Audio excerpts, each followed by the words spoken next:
Good morning guys! Ayan, kagigising ko lang po. Time Riyadh ay 10:25 ng umaga.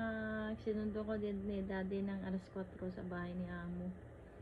Pagdating dito, almusal kaming dalawa. Then pagpasok ni daddy, balik sa tulog.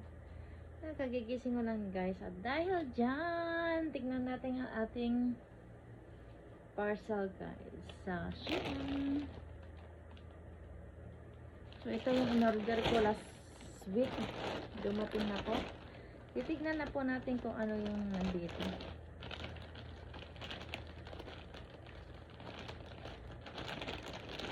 Grabe guys.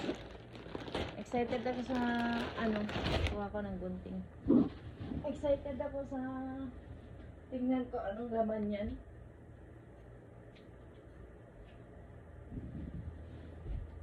Kaya, yun, ni-racket ko na.